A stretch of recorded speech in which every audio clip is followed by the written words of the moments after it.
Hello, everybody out in Spiel.digital land.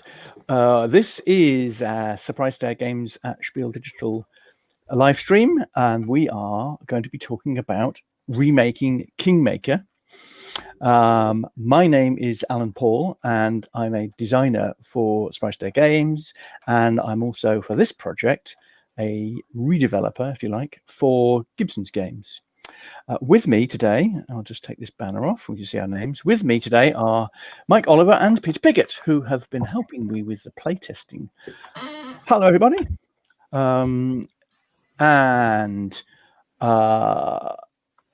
I would like to introduce them a bit more. Mike is a wargames designer. He's designed Divisional Commander Tactical Napoleonic Wargame rules and the Marburian Commander Tactical Wargames rules for the Marburian Wars. And Mike has also played Kingmaker a few times with me and others. In fact, Mike has had one of the original copies of Kingmaker back in the day. Peter is a long-standing friend of mine back to college days and has played a lot of games that I've designed. He's one of my major playtesters, and he has also been playtesting Kingmaker for us, so that's fab. Mike, would you like to say anything more about yourself before we get going? Well, the only other claim to fame I have is that I'm a military historian, which all came about through the wargaming, specialised mostly in the Napoleonic period. I've had 3-4 books published about the Napoleonic period and the Peninsular War in particular. Yeah. But outside of that, I'm fairly just a normal guy who's been retired for the last 12 years. Okay, good, excellent. Peter, would you like to say anything more about yourself? I've been playing games of various forms since I was about 12. When I accidentally stumbled across a set of Second World War game rules in, of all things, a Meccano magazine. Which I was quite interested in at the time. So I wound up making toy tanks and in Meccano, and then having using the rules for battles of them. It's the kind of thing that we all have done in an earlier life. Well, thank you for that. So we're going to be talking about the redeveloping Kingmaker, and what I want to do at this point is I'll just give you a run through of what we're going to do. I'm going to kind of say where we are with the Kingmaker redevelopment and give an illustration of the issues. A lot of you will already know this.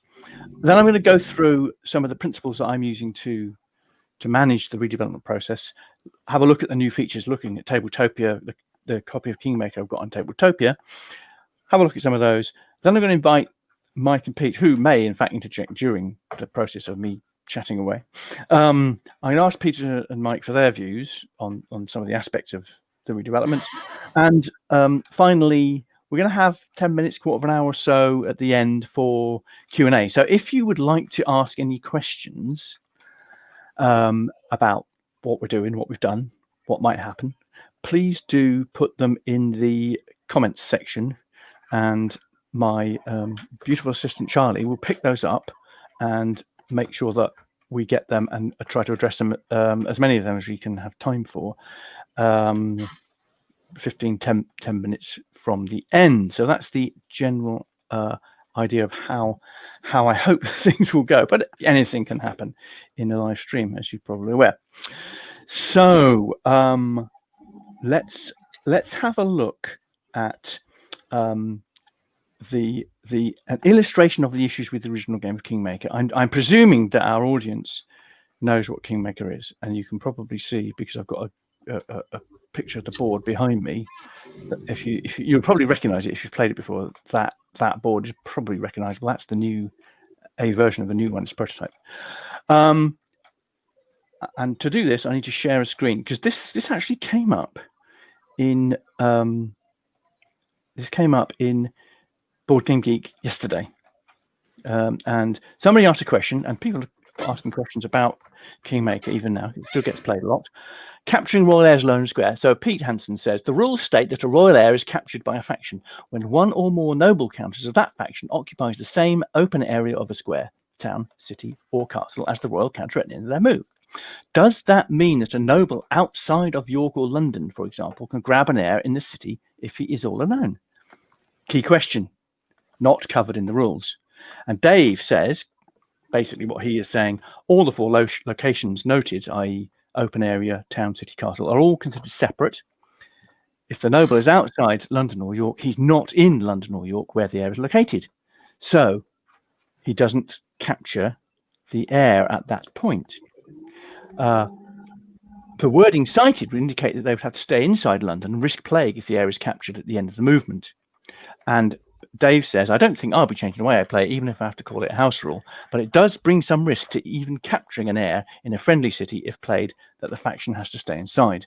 So we have an illustration there of the kind of issues that have come about because these rules were written back in 1974, and then later Avalon Hill did some work on it in the late 70s before their version came out. And the game's been played since then over and over and over again, thousands and possibly tens of thousands of games, I would have thought. So rule glitches are bound to come out, really, because I think the rigor of rules writing then wasn't as great as it is now. And that's just an illustration of some of the issues we're trying to address here. So the principles that I'm working on in redeveloping a Kingmaker is I am redeveloping it. I am not redesigning. The designer was Andrew McNeil back in 1974, and he'd done a lot of work, obviously, on the game prior to 1974. And I want to retain the essence of Andrew McNeil's original design. So I don't want to change this into a completely different game.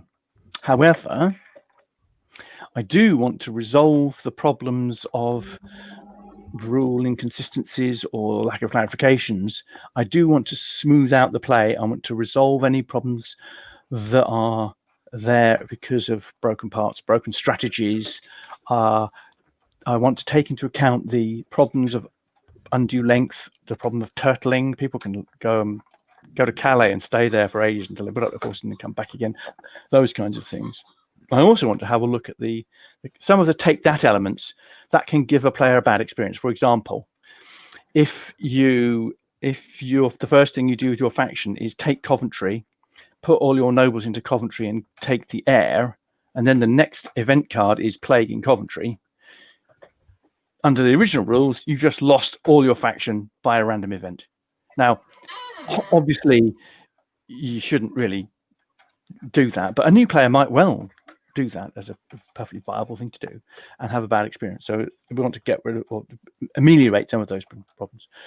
And so those principles led me to the conclusion that what we need is, in the new version, we need a short format game, if you like, a canonical short format game and a canonical classic game with options and variants, because I know lots of people like to play in their own style that they've got, and they might use variant cards. And Avalon Hill published quite a few variant cards, and there's no reason why we couldn't include those because cards are relatively cheap to produce. So a new game could have options and variants included in it.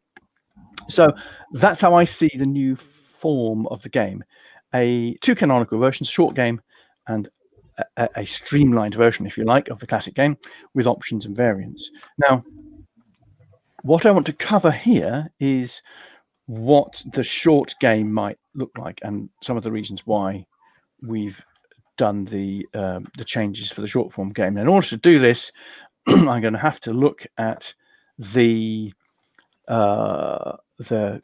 thing on Tabletopia. So I will just make sure that my Tabletopia is still working, and then I'll load this up. I think it's easy if I do full screen, so bear with me, and we'll have a look at this. So hopefully you can all see that this is Kingmaker on Tabletopia. Some of you, if you've done playtesting with me, will have seen this thing before. I'm not going to cover this in huge amounts of detail because we haven't got 3 hours. You've got an hour. So I'm going to give you an idea of the things that we've developed for the short format game. Remember, this is the short format game.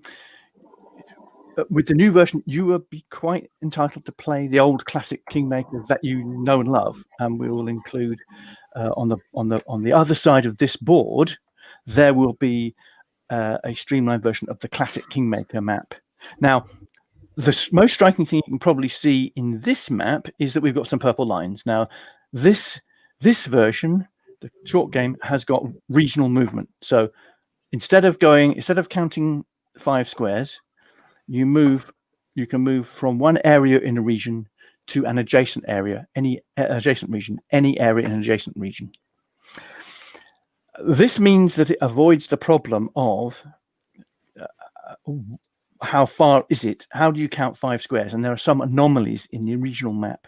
Most groups have got house rules about resolving those anomalies, but with regional movement, you haven't got those kind of anomalies. So, for example, I know that if I just grab a person, I grab Audley here. Audley sitting in there, he will be able to move anywhere in this region. He can move over to here. He can move down here to anywhere in here, end up there. He could actually through there, he can go over to Coventry, which is quite a central point. He could go to Chester. He can go north to York. Or in fact, he can even go up to Appleby if he really wants. So it resolves a lot of the difficulties of square movement, where square means random area size thing. So that's one of the main redevelopments. And the playtesting has shown this is generally easier for new players and some of the older players too to understand and use, and it speeds up play.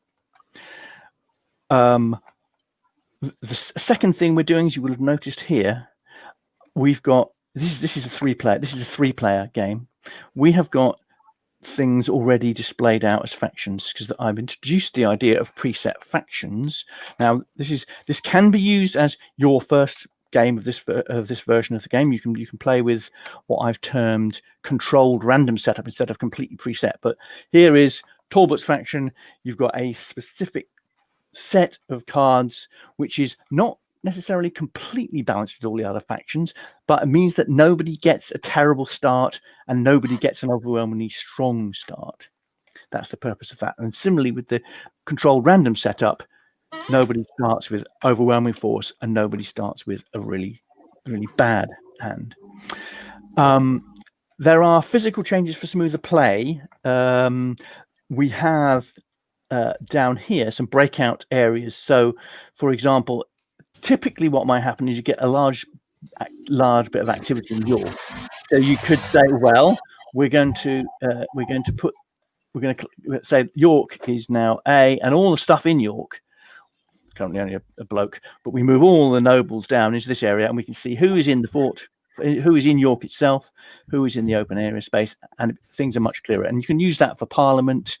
You can use that for complicated battles and sieges. That makes things much easier.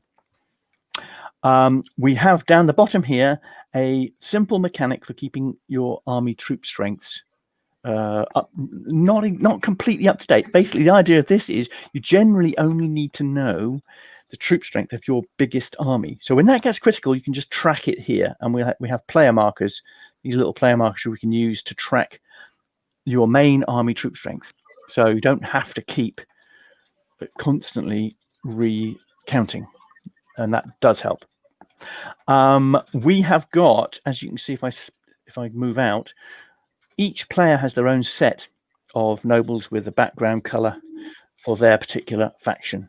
So this means you can look at the map and you can easily see that guy is in the green faction, that guy is in the orange faction, that stack over there is in the blue faction. That makes things a lot easier. Right, we have new victory conditions to make the game finish within a relatively short time. I'm talking the design restriction was about 30 minutes plus 30 minutes per player. So 4-player game, 2.5 hours, perhaps 3 hours if you're starting out. perhaps slightly longer, but that order of magnitude, you should be able to finish in that time scale. For that purpose, we have introduced the concept of prestige. Prestige points are awarded to each faction on this basis. Very simply, you get quite a lot of prestige for having a king or a royal peace, and only your best one counts. You get basically 1 per office of state, 1 for an archbishop, 1 for each city, an extra 1 if you win a major battle or siege, and you lose a point if you betray an alliance. And there's some bonuses here for having possession of cities, lots of archbishops, and lots of offices. And we're still working on some of the actual prestige amounts there. So the idea is this, to an extent, replaces the kind of advanced parliament rules with really complicated House of Commons votes and House of Lords votes. So it goes towards that area, but it's much simpler, and we can track it very easily because we have a prestige points track here, so you can very readily see what prestige points each faction has at any point. And victory is done by number of prestige points you have in your turn. So here you can claim this prestige victory card if your faction has got 14 victory points. 14 prestige points. If you've got an alliance, you need more because you've got 2 players. In this case, you need 20, and we're still looking at these numbers in some detail. And you have to hold this. You have to have these prestige points at the end of one turn, and be able to claim them again at the end of your next turn. So players have a chance to work against you and try and reduce your prestige points. In which case, the prestige card will go back into onto the board here. They still have the normal royalty victory condition, and you can win by it. We've had playtests where people have won with the normal royalty victory by having the last surviving royal peace crowned king. So that's still there. Right. So those are the main changes to how we work out victory conditions. There are some changes to the crown deck and the event deck and the board, but really very few. I mean, my criterion has been that we should make the game better. A change should make the game better. And even if it's a historical change, if that leads to a significant change, like maybe a castle doesn't anymore block a road, then I wouldn't normally do it. If it interrupts the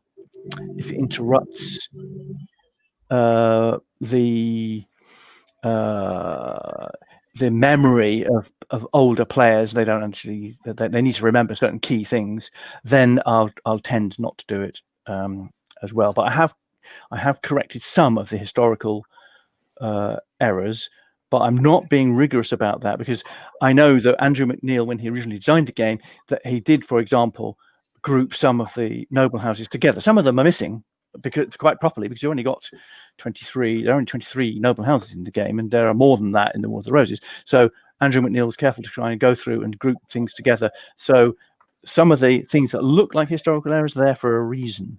On the other hand, I have introduced De Vere, Earl of Oxford, because he's quite an important person who's missing from the original game.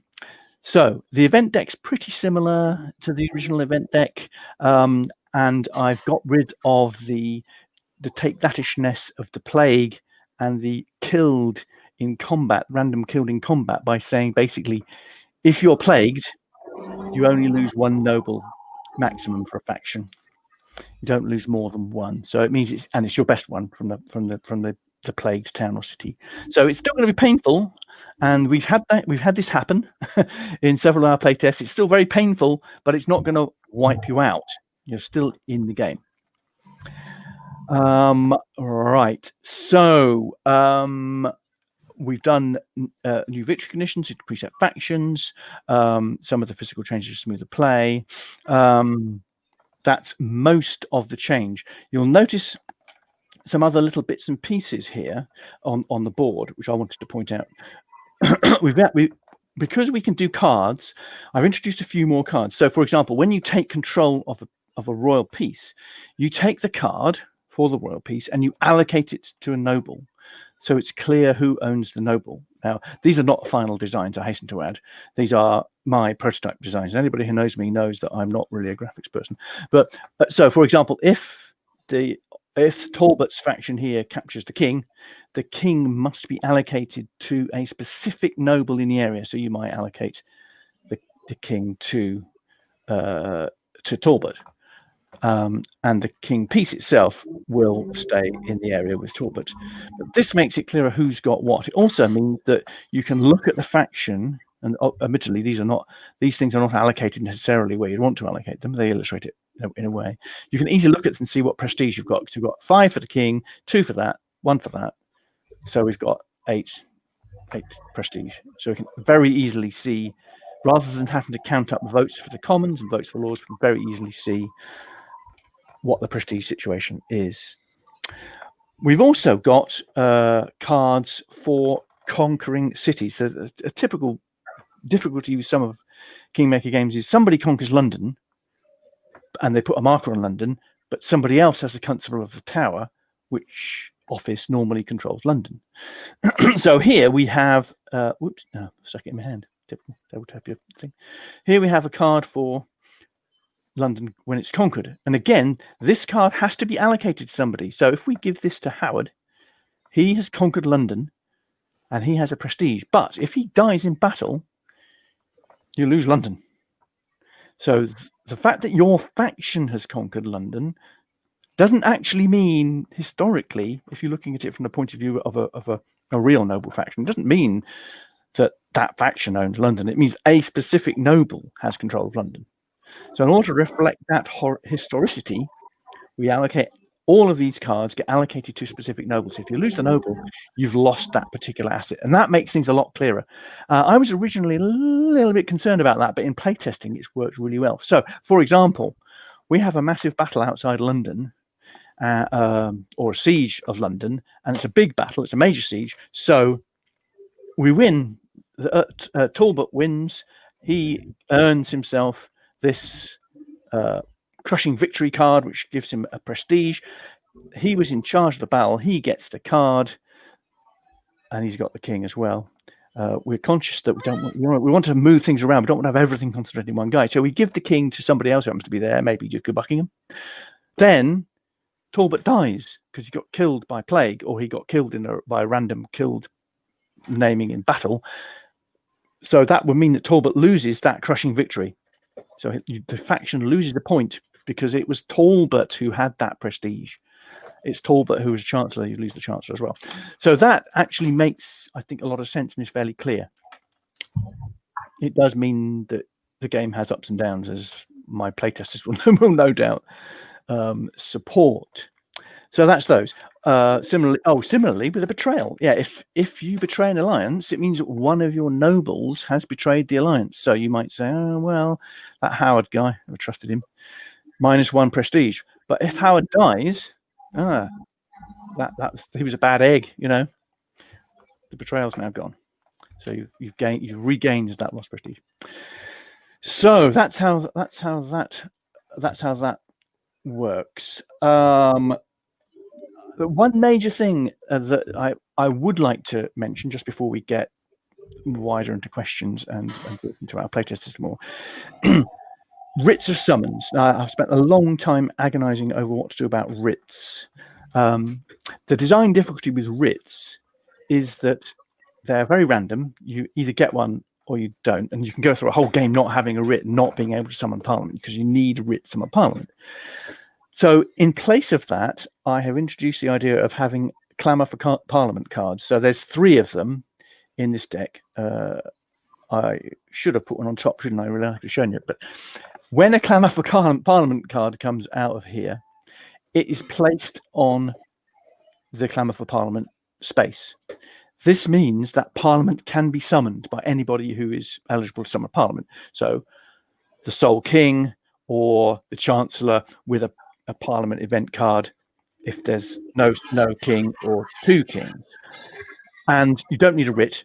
You still summon an opposition noble to Parliament, but you don't need a writ. And once the Parliament has happened, that clamor for Parliament goes. And you can't summon Parliament until another Clamor for Parliament comes up. Now, because we've got one in the top third, one in the middle third, and one in the bottom third, you can have Clamor for Parliament cards quite close together, or they might be widely spaced, and you don't really know. And that kind of partially reflects the similar way in which writs used to work. Have I got a writ? Have I not got a writ?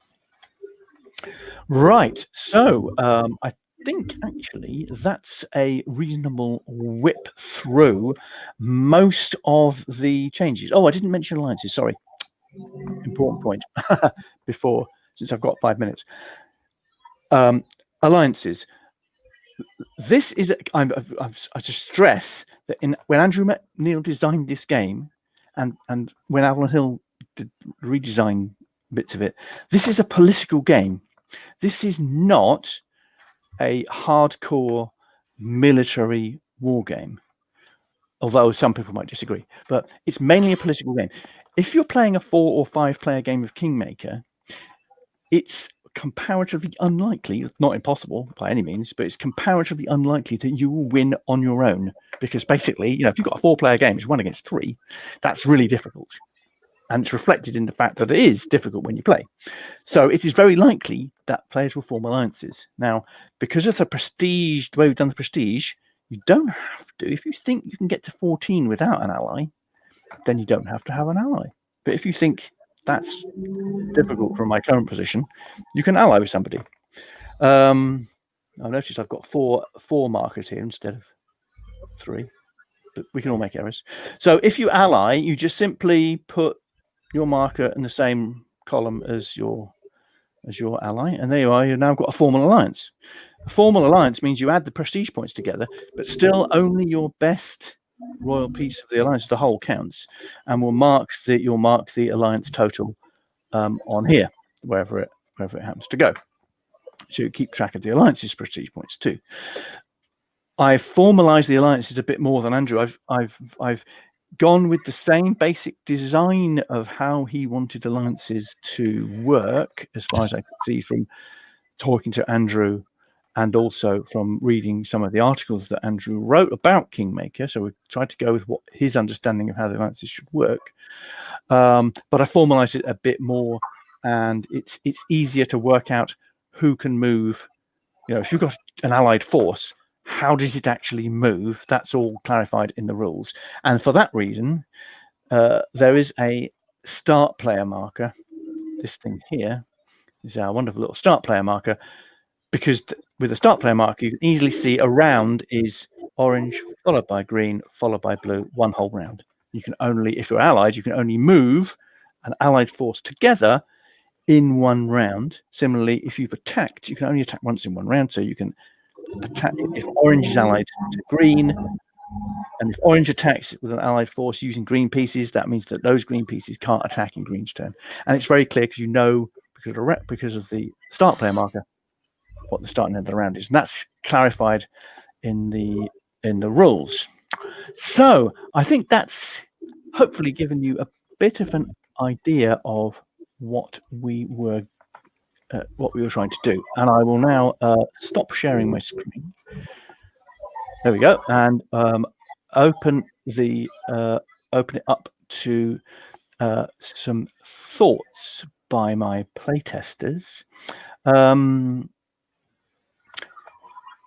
So let's go to my wonderful pre-arranged questions to my playtesters to start with.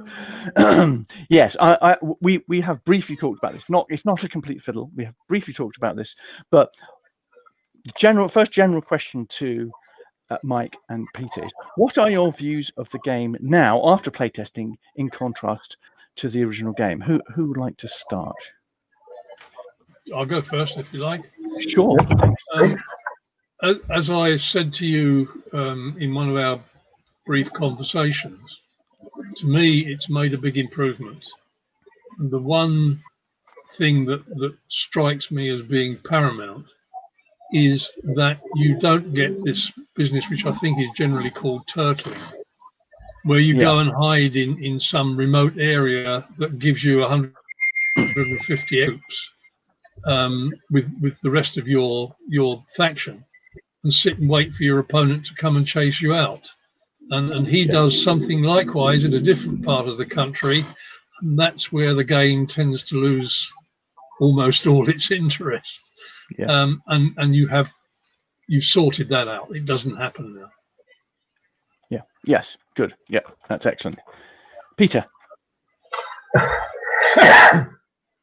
Very similar comment to Mike. And one of the very frustrating things that used to happen was, for example, starting on the Isle of Man without any boats, and staying on the Isle of Man without any boats for the entire game.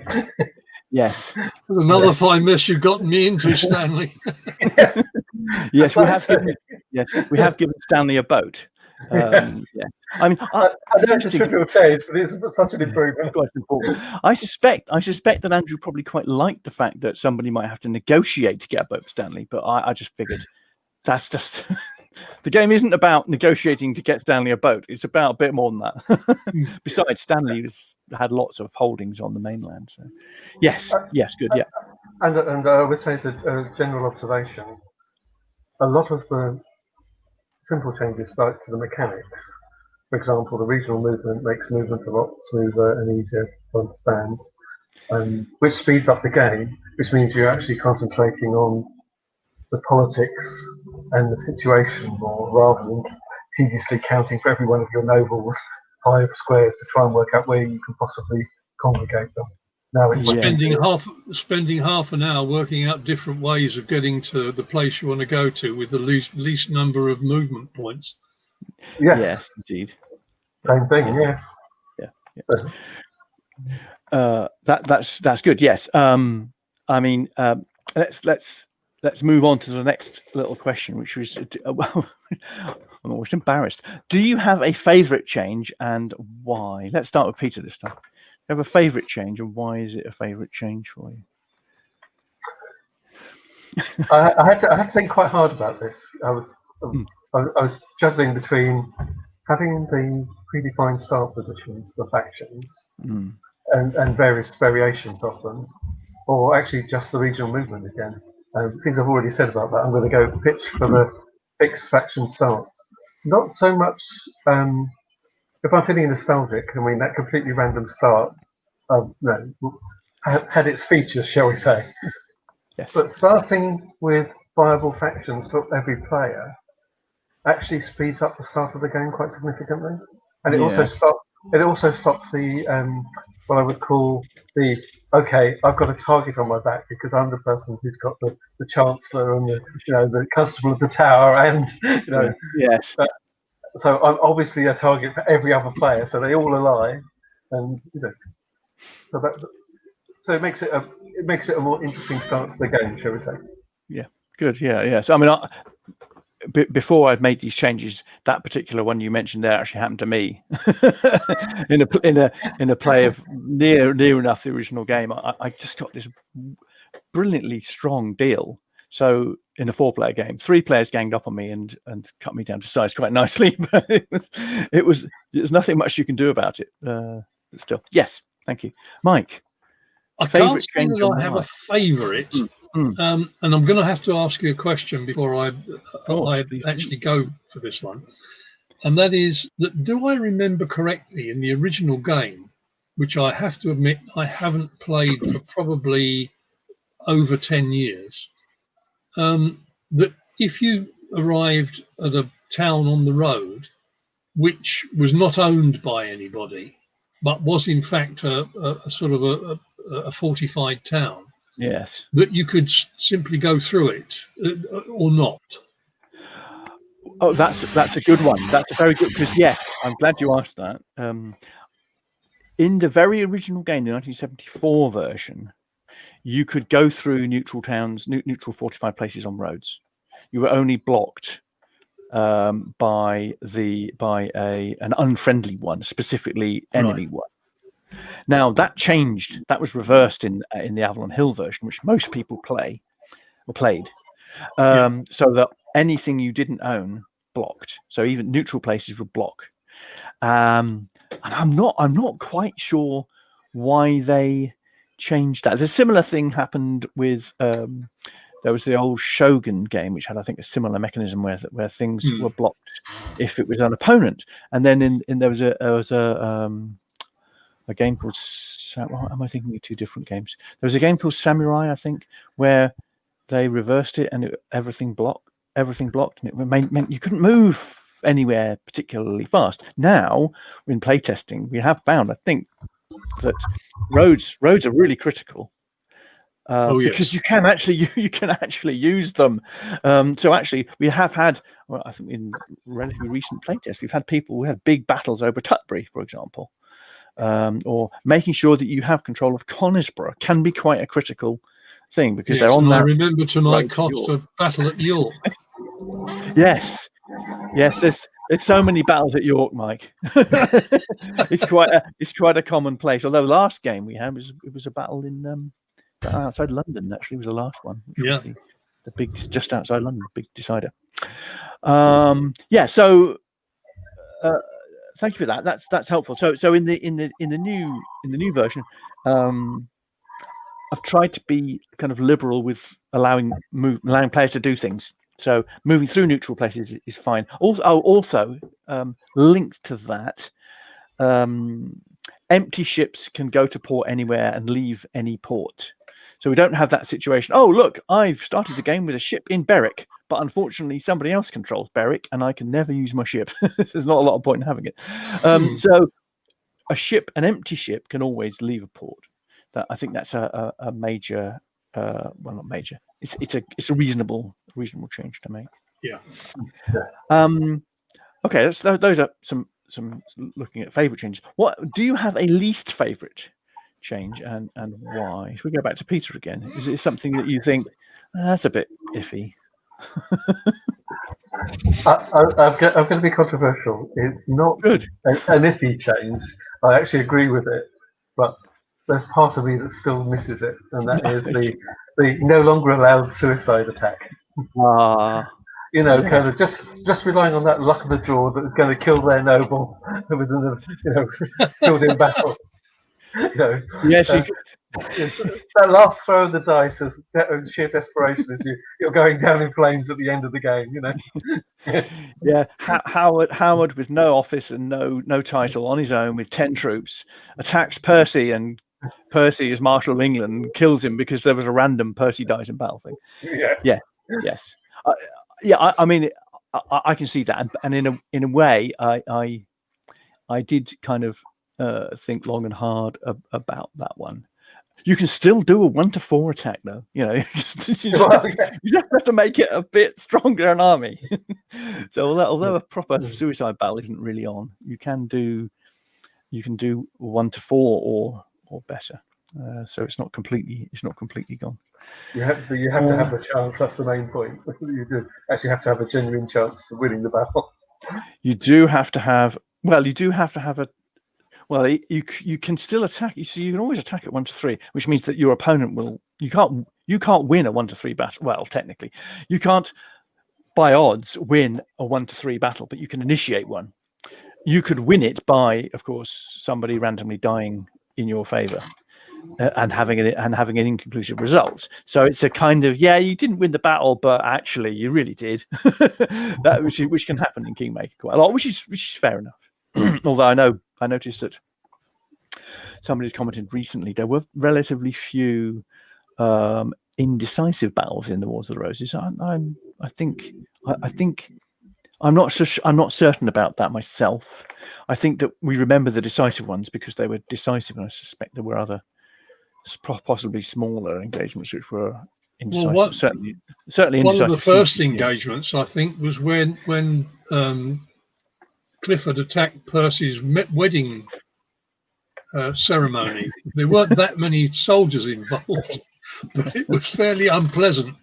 Gave rise to quite a lot of bad feeling. It's very Game of Thronesy, yes. Yes. Well, that was a wedding reception. Certainly no mistake. So, Mike, do you have a least favourite? You have a least favourite change? I've been going through my brains, which is getting more and more difficult as time goes on. And I honestly can't find that one I would describe as least favourite. There are a couple of things that have caught me out, but that's me not reading the rules rather than. I'd strongly advise everybody not to assume they know when they played the old game. Read the rules before you play the new game, because there are quite a lot of important things in there that will make a difference to your play. Yeah. But no, there's nothing I'd say, oh God, I don't like that. That's heartening. That's heartening. Well, you've done a good job. I am conscious that, and I've been conscious right from the start when I actually took on the project, that there will be some people who just don't like what I've done. I have had one. We had a whole range of playtesting, face-to-face playtesting before COVID came in, and we had one player, only one actually, who was fairly vitriolic about regional movement, didn't like it at all. And so I had a bit of a discussion with that and tried to get to the bottom of why he didn't like it. So there will be people who just balk at the kind of that kind of change, and I'll just have to, take it on the chin. And in a sense, that's one of the reasons why the board will have a double-sided board, and on the other side there will be a cleaned up version of the classic. Refer the next one to Crown of Roses, and you won't hear from them for a long, long time. Yes. There are a range of people who've done huge amounts of work on developing new things from Kingmaker, like Greg has done the Balarosarum, which is a massive, loads of research going on. Greg's done huge amounts of research into this, and he's produced a very more historically accurate set of heraldry, castles and things, much more extensive and longer a game. And I'm not trying to I'm not trying to compete with that kind of approach. I think that people want to do that. That's admirable, and I think Greg knows much more about the Wars of the Roses than I do, because he's done so much research, and a lot of it is almost original research. To be fair, and Balarosarum will be a completely different game to Kingmaker, and that's great because it means it's a new creation, a new thing. I do think a lot of people make the mistake of going mad on historicity and forgetting that they're designing a game. And that certainly isn't the case with this. There's still a very absorbing game there. Yeah. I mean, I need to do a little bit more work on some of the Chrome. Well, what I think of as Chrome. I mean, I think if I can check out the heraldry a bit. I mean, I think the heraldry is a difficult one because if you look at something like, I can't show. I can show you on screen. Just look at. Can I show you on screen? Yes, I think I can. Still got it there. Right. If we look at something like this, like the shield there now, or a more complex shield like this one. Now there may be bits and pieces here where some of that might be incorrect. I don't know if that is completely accurate for Beaufort, but what we need. No, I have a feeling it wasn't. But what we need is something which is going to be easily recognizable and have a certain specific style. It doesn't have to be completely accurate heraldry. On the other hand, we have replaced Cromwell with this one because, I mean, to be fair to Andrew, he wouldn't necessarily have known the Cromwell he had in the original game was in fact the wrong Cromwell family, and that crest that he used was a later crest for a later Cromwell. So this one is the slightly more accurate. But then these are full noble families, so they're not just one person, and each noble in that noble family or group of nobles will have his or her own shield or a crest. Yeah, that's how I've always looked at Kingmaker, as their families. They're not specific nobles. I mean, we talk about Warwick the Kingmaker, but it might not have been Warwick. That's exactly right. That's the view I take. If Warwick had been killed in battle, there could easily have been someone else who stepped into the shoes. Yeah, that's true. Yeah. Alan, there's a question on the comments about the classic version of the game. Oh, right. Okay. Yep. Will I, from Dragon Cat Green, will I go over the classic version? There won't be enough to go over it in detail, but I can mention a little bit about that. Perhaps that's probably a good place to start on the Q&A. So I wanted to do a bit of Q&A. But before we do that, just is there anything else from Peter and Mike that you're burning to say now before we get onto a bit of Q&A with other people? Yeah. Are you okay to go on to No, Q&A? I think with we've others? covered it pretty thoroughly. Yeah. Okay. You Yeah. just have Okay. just have to excuse me a second. Sure. No problem. These things happen. Switch Pete's mic off for a moment.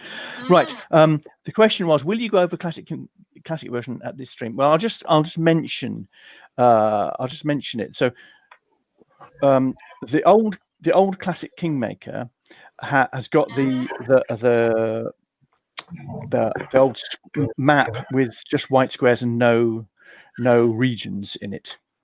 So we will be producing that, as I said, on the reverse of the of this regional map.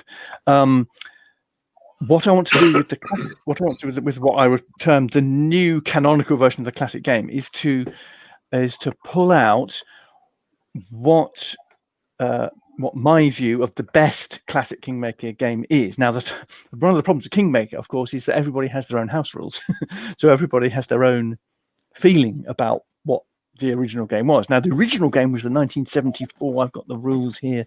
The 1974 aerial game here, and this is what Andrew McNeil originally wrote, and that was revised to the Avalon Hill version, which is this thing, and the Gibsons version, which is this one.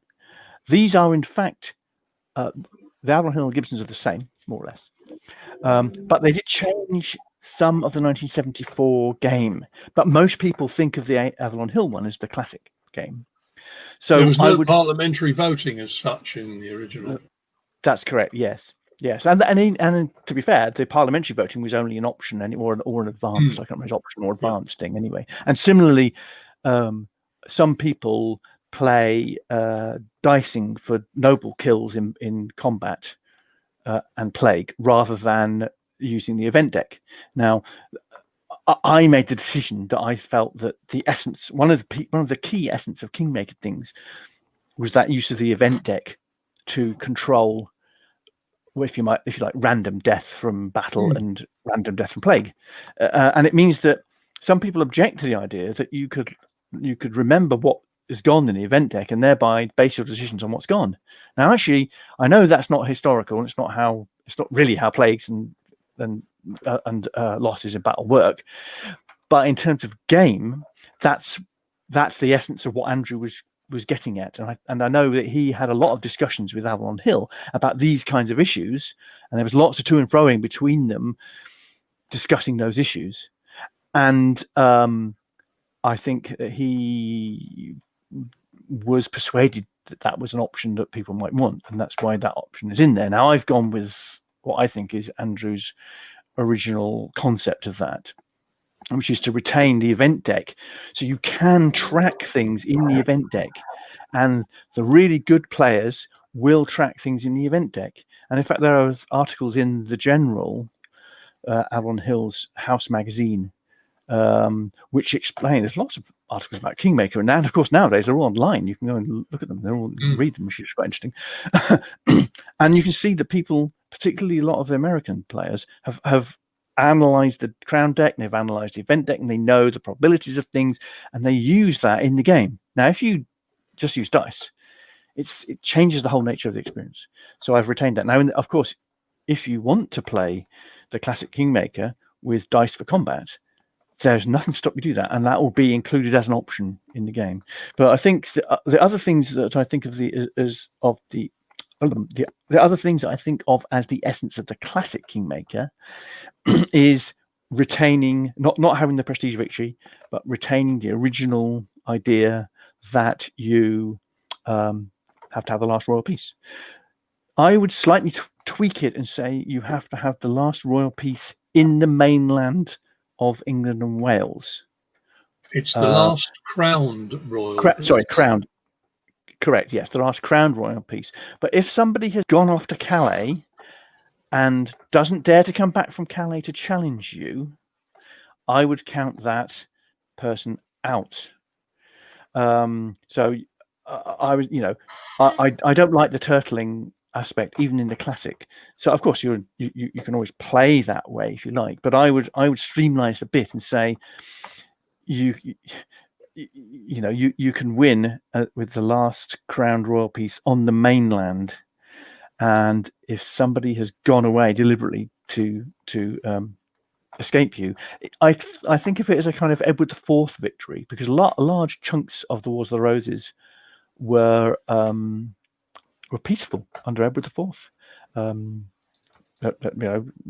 Years and years of successful kingship, if you like, by Edward IV, and that was because the various rivals had gone to Burgundy or Brittany or France and were effectively out of the picture for huge long periods, because Wars of the Roses isn't one continuous set of continuous conflict. It's very, very patchy, and there are large parts of the period which were at peace, and it was generally under Edward IV. So I like the idea that we can have an Edward IV victory. So that's a little bit about how I see the classic Kingmaker still operating. I hope that answers the question a little bit. Right, do we have some other questions? Nick Ty, which I suspect is Nick Tyrrell. Have we sorted out that's the suicide attacks that rely on a bad event card? Oh yes, causing a death. We have sorted out that you can't do a classic less than 1 to 4 suicide attack, but you can do a 1 to 4 still. Cheddar Monk 2 asks, I'm sharing a screen from Tabletopia. Yes, it's not available publicly on the site. It's invite only. It's that's because it's still subject to quite a lot of work, and I need to work with Gibsons on how or if we get people to play online. The difficulty here is more of a technical one, really. It's Kingmaker is probably one of the biggest games in terms of numbers of components and complexity on Tabletopia. And the difficulty with a very complex game and making it generally available is that you have to be very confident that people can play it on their own without any intervention from somebody like me.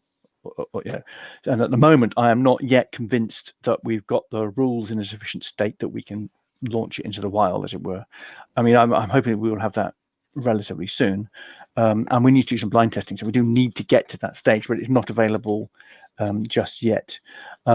Also, we would have to be confident that it looks good enough for release in that way, and this is just a prototype at the moment. So the jury is out on that one. Right, let's have a look at any other questions. Let's see. Do we have any? Got a question about components and price point. Right. Yeah, that's Dragoncat Green. Thank you. Gibsons are responsible for the production of the final game. So those kinds of decisions will be primarily their decisions. So I don't have the answers to those questions yet. I'm hoping that I would expect to have quite a lot of influence on what the components we like, and we want to make this. We want to make this a really good quality product, because it deserves it, really. The original game, if you remember, had those press out cards which were not playing card material and was not really. I mean, for its time, it was. I think for its time, it was the kind of quality you'd expect. But nowadays, the expectation of quality is much higher, and Gibsons have got a lot of experience in producing high quality big board games. They redid the old Harlan Trefoil Civilization game, for example. So we want to be able to sell this game within the competitive market of today's board game. So I think I would have confidence that we will get the component quality that we need for this particular game. So proper card stock, large cards, proper thick counters. So it should look and feel appropriate to this time period. So it's got to be nice and colourful, and there'll be new artwork produced for this game from scratch. So it will almost certainly not look anything like my fairly I'm quite pleased with the prototype. I mean, I claim no credit for the artwork because it's mostly Charlie, my wife, who's done it from the original base material, and a lot of it has been redrawn and made clearer. So I think that's really good for a prototype. But of course, an illustrator or a game artist will have a different view about how this thing should look to capture the essence of the period and the essence and the flavor of the game to enhance the gameplay. So that's hopefully answered that question a little bit, although I can't give you a definitive answer at the moment. Do we have any other questions? I've got a horrible feeling someone's going to come up and ask about a computerized version of it before much longer. Yes, I don't know whether anyone remembers the Atari version for the the Avalon Hill game, but you could defeat that in one fell swoop. You get hold of him and take him out to sea. That was the game over. Yes. Well, I would say that Kingmaker is primarily a board game. It's as I said before, it's a political game. It's about engagement with your fellow players in a very real sense. A bit like the War of the Roses. What you're doing collectively is deciding who will be the king at the end. It's kind of what you're actually doing, and that's a political. Clue in the name. And that means that face to face negotiation is really a lot of what it's all about. And we've had some really kind of some classic. Oh, I'm using the word classic, but some really interesting and fun and games in playtesting. Sometimes you've had situations where a couple of players have decided to ally really early, which isn't necessarily the best idea, but because they see the way the wind's blowing and they ally, and then maybe it works, maybe it doesn't, because the trouble is that, of course, then forces other people to think about alliances. And we've had other games where people have held off from allying until much later when they can see a bit more what the balance of power is like. And it's those kinds of issues which are fun, I think. Yeah, agree. Yeah, it's always face to face. Yeah, Pete, you look like you were about to say something, Pete. Sorry. Have you had a game yet where everybody allies? Well, you can't actually do that. Yeah, that. I mean, that maybe ought to be an optional rule. You can all I haven't agree. seen a 3-1 so far. Oh, we've had 3 against 1. Yeah, I've had that. Yeah, I've had that. But maybe we'll just all agree that Pete is king, and there we go. We'll all agree. We'll all just have a massive alliance, and Pete will be king, and the kingdom will be saved from the French or the Burgundians or whomever. Yorkists or Lancastrians next time, Pete?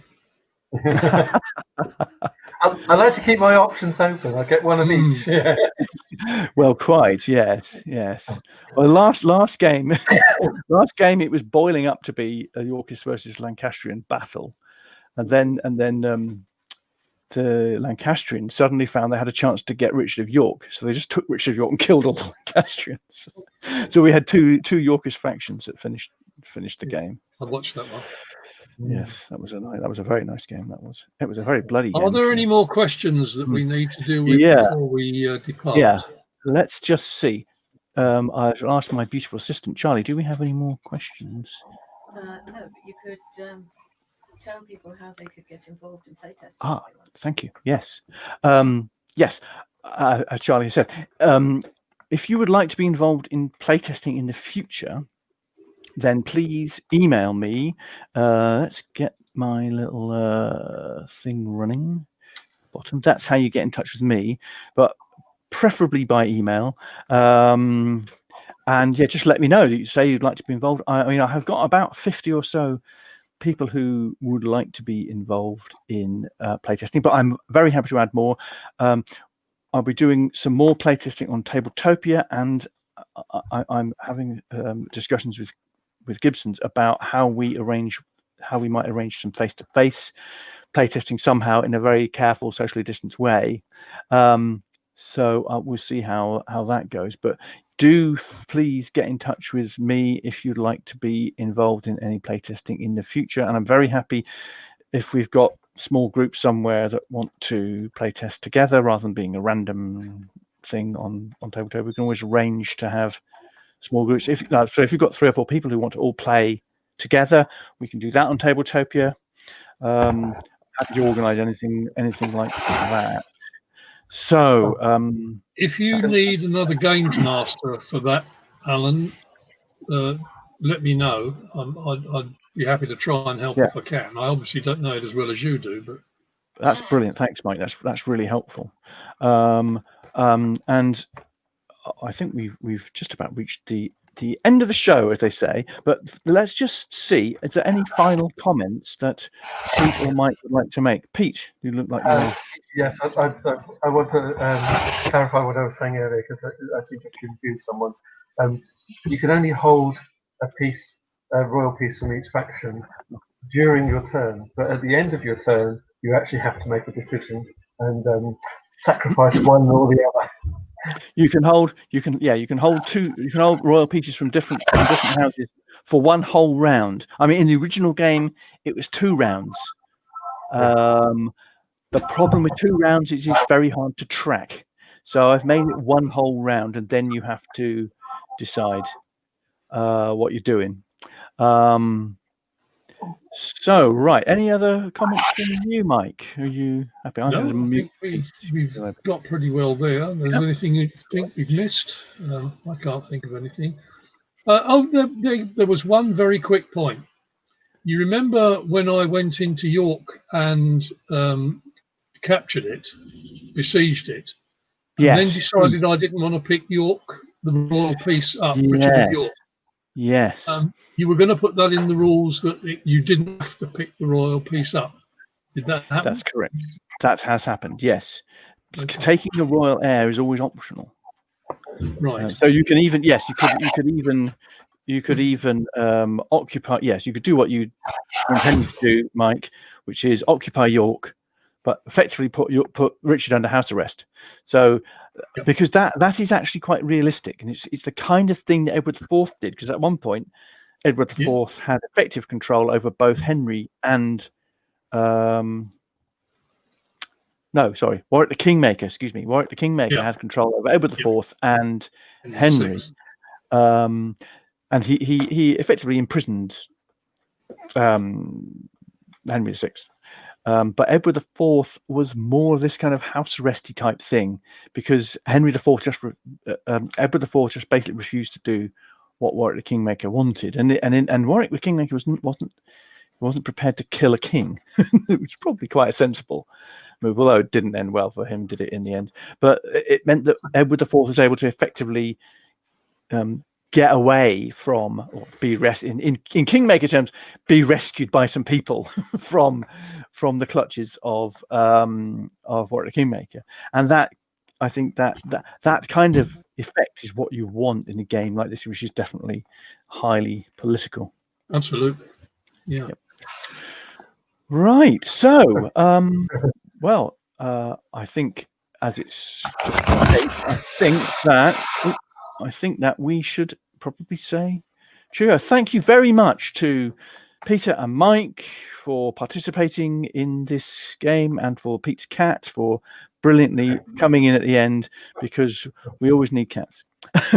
And thank you for everybody who has listened and has commented. How can I get to playtest? I think we've answered that one. Email dispatch. Excellent. Thanks, Jerry. So thank you for everybody who's listened to our rambling about Kingmaker and has commented. Thank you for all the questions, and particularly thank you for Peter and Mike for helping me out. Otherwise, I would have just been doing a lecture, and that's a really bad thing.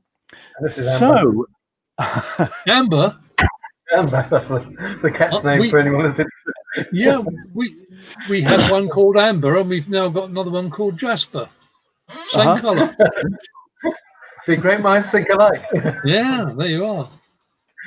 Nick says we're Guys, oh, thanks for everything. thank you very much. Nick has asked the last question. Where are the rules? Oh, right. Yes, well, they're not available yet. If you playtest, I'll send you a link to the rules. And when I'm reasonably confident, I will be making the rules more widely available for critique. So those of you that like reading rules and commenting, stand by. In the next month or so, I should be in a position to do that. So thank you very much for everybody. And I think bye-bye is the appropriate. Bye. Sure, everybody. Bye.